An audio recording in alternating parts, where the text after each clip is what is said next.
जिस प्रयागराज में अतीक अहमद की तूती बोलती थी, जिस प्रयागराज में अतीक अहमद के नाम का डंका बजता था, जिस प्रयागराज में कभी ओवरटेक करने के चलते अतीक के भाई अशरफ ने साहू की हत्या कर दी थी, जिस प्रयागराज में अतीक अहमद ने राजू पाल को इसलिए मरवा दिया था क्योंकि उसने उसके भाई अशरफ के खिलाफ चुनाव लड़ा और चुनाव वो जीत गया, जिस प्रयागराज में रंगदारी, ठेकेदारी, दबंगई, गुंडई, मर्डर के अनगिनत केस अतीक और अशरफ पर हुआ करते थे, उसी प्रयागराज में किसने यह सोचा था कि 51 दिनों के अंदर अतीक अहमद का अंत, उसके साम्राज्य का अंत इतनी बुरी तरीके से हो जाएगा।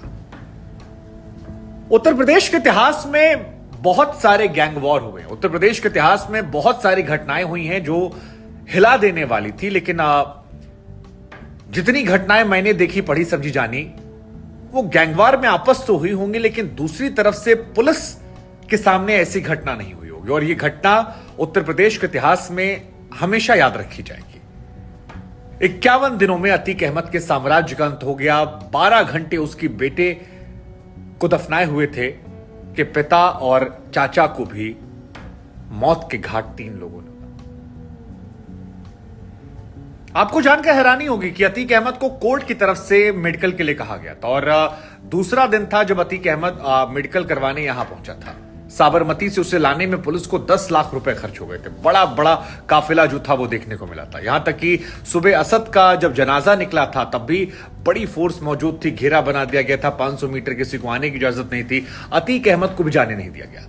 लेकिन देर शाम जब असद के चाचा और पिता यानी अतीक अहमद और अशरफ अहमद, इन दोनों को गाड़ी से उतारा गया, तब भी अतीक अहमद की हनक जो थी वो मौजूद थी। एक कैमरा पर्सन उसके पास गया, अतीक ने कहा है हट। उसके बाद वो आगे बढ़ा। थोड़ा सा और आगे जाता है तो वहां पर मीडिया वाले सब माइक लगा देते हैं और कोई सवाल पूछ लेता है कि आप असद के जनाजे में क्यों नहीं गए? तो कहा कि नहीं ले गए तो नहीं जा पाए।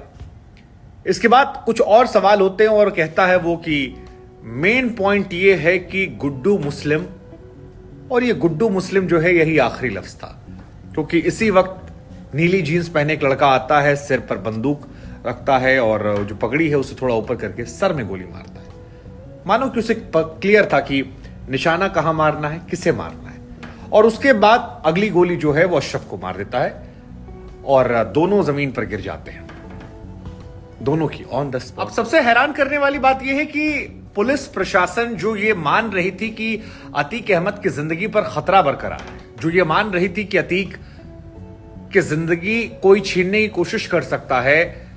सुप्रीम कोर्ट में भी अतीक ने कहा था कि मुझे मिट्टी में मिला दिया, आप सिर्फ रगड़ रहे हैं, इनकी नीयत अच्छी नहीं है, मुझे मार देंगे।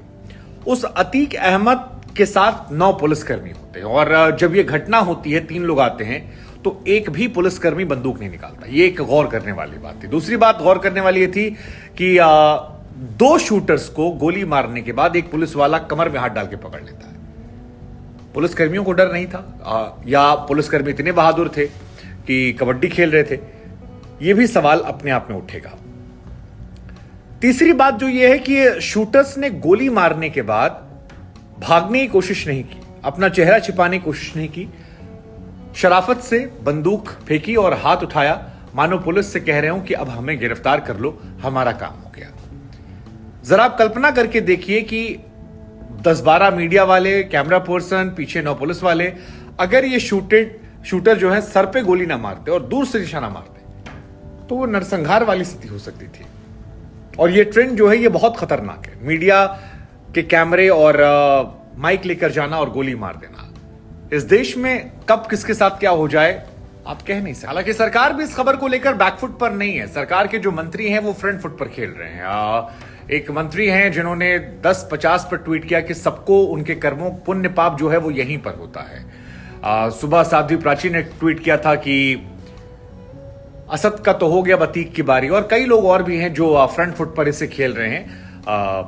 हालांकि सरकार को तकलीफें अगले 6 महीने होने वाली मुझे लगता है, क्योंकि कोर्ट रूम में जवाब देना पड़ेगा, प्रदेश में स्थिति जो है उसको लेकर नियंत्रण करना बहुत बड़ी मुसीबत हो जाएगी। हालांकि योगी आदित्यनाथ ने देर रात होते संदेश भिजवा दिया है कि सभी प्रदेश में कानून व्यवस्था को बनाए रखें।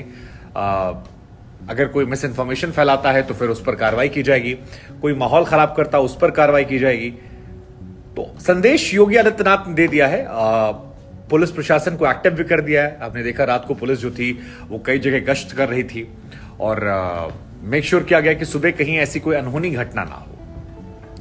सदन में अखिलेश यादव या कोई सवाल उठाएंगे उसको पॉलिटिकल जवाब होंगे, कई पहलू पर घेरा जाएगा। लेकिन सरकार को समझने वाले कहते हैं कि इससे सरकार की छवि जो है और मजबूत होगी, योगी आदित्यनाथ की छवि और मजबूत होगी। सरकार का हाथ इसमें है नहीं है वो एक अलग विषय है, जांच में क्या निकलेगा।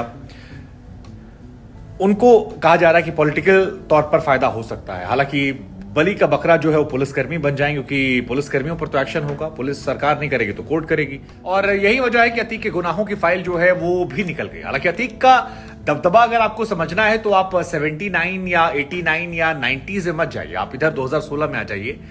लखनऊ में एक रियल एस्टेट कारोबारी हैं मोहित जायसवाल। मोहित जायसवाल से अतीक अहमद ने 45 करोड़ रुपए की प्रॉपर्टी अपने नाम करवा ली थी। 45 करोड़ की। कहा जाता है कि गोमती नगर में उनको उठाया गया, किडनैप किया गया, मारा पीटा गया और उसके बाद उनकी सारी संपत्ति जो है वो जब्त करवा ली गई।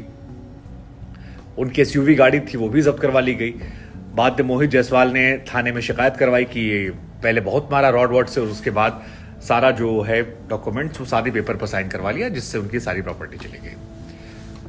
2017 के आसपास जब विवाद चल रहा था तो अतीक को टिकट मिला था पहले, बाद में हटा दिया गया था टिकट। लेकिन उस दौरान भी 300 से ऊपर गाड़ियों काफिला लेकर वो आदमी जो है वो निकला था कानपुर की तरफ और तब भी चर्चाएं थी। एक गेट बनाया गया था, भव्य स्वागत किया गया था।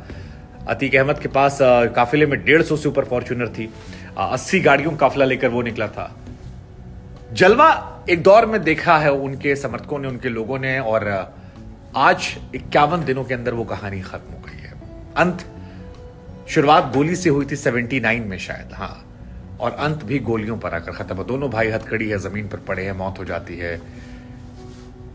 बुरे काम का बुरा नतीजा होता है, लेकिन ऐसा नतीजा ये दुर्भाग्यपूर्ण इसलिए कह रहे हैं क्योंकि कानून व्यवस्था एक जरूरी चीज है। हालांकि बहुत सारे लोग अभी भी कहते हैं कि आप सोचिए कि आप लोग कानून व्यवस्था का जिक्र करते रहते हैं, आप लोग ये नहीं सोचते हैं कि विकास दुबे को अगर ना मारा गया होता और तो विकास दुबे जेल से कितना बड़ा अपराधी बन जाता।